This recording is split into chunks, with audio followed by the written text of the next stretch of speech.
Pas facile de porter un agenda RSE quand au sommet de l'entreprise, on vous écoute pas.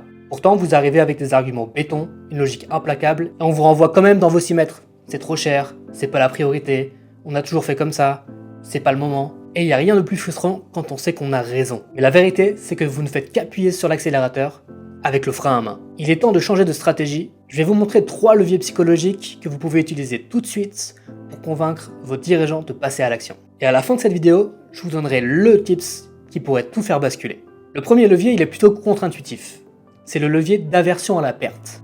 L'aversion à la perte, c'est un biais psychologique qui nous dit qu'on est plus sensible à une perte qu'à un gain du même montant. Donc plutôt que de dire à votre dirigeant ce qu'il pourrait gagner à faire de la RSE, vous devriez lui dire le coût de ne pas faire de RSE. Concentrez-vous sur ce que votre dirigeant pourrait perdre. Parlez de perte de compétitivité, de coûts, en évoquant l'explosion du prix des ressources. Si la consommation n'est pas optimisée dès aujourd'hui, le risque il est immédiat. Évoquez les sanctions juridiques ou même les sanctions du marché si vous n'êtes pas dans les clous légaux ou pas certifié comme vos concurrents peuvent l'être. Montrez les difficultés de recrutement que votre manque d'action à RSE engendre. Évidemment, il faut montrer des chiffres, trouvez-les, ils existent. Le deuxième levier très puissant, c'est celui de la norme sociale. On adapte nos comportements en fonction de nos pairs. Alors montrez à votre dirigeant ce que vos concurrents directs font en matière de RSE, ou ce qu'une autre BU ou un autre département a accompli que vous n'avez toujours pas accompli. Montrez le retard que vous avez et faites monter le cortisol et la pression en prouvant à votre boss qu'il n'est pas dans la norme. Le troisième levier psychologique est peut-être celui qui est le plus complexe à mettre en place.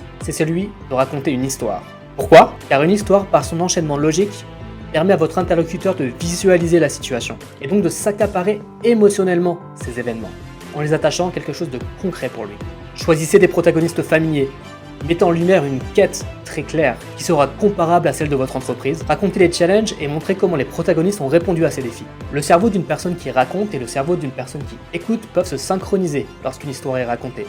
Donc ne ratez pas cette opportunité. Un exemple complètement inventé, ça peut être celui de raconter l'histoire d'Elsa, directrice générale de LinkedIn qui a permis de réduire de 10% la facture d'électricité du groupe en faisant adopter les éco-gestes à ses collaborateurs sans les forcer. L'idée c'est de reprendre tous les éléments du narratif et de développer l'histoire évidemment. Et comme promis, voici le dernier tips pour convaincre vos dirigeants de passer à l'action sur la RSE. Et c'est sûrement l'un des plus importants, alors retenez bien, le messager importe plus que le message. Les mots auront plus d'impact s'ils viennent de personnes qui ont un impact direct, imminent et important sur les performances de l'entreprise. Par exemple, vos collaborateurs. Les collaborateurs qui démissionnent, c'est un risque majeur imminent pour l'entreprise, surtout dans un contexte de recrutement très tendu. Vos collaborateurs pourraient démissionner si l'entreprise ne s'engage pas plus. Et c'est pareil pour les clients. Les clients pourraient aller voir ailleurs s'ils ne sont pas contents des engagements de votre entreprise. Sans ces deux catégories de personnes, votre entreprise, elle fonctionne plus, et c'est évidemment ce que votre dirigeant veut éviter à tout prix.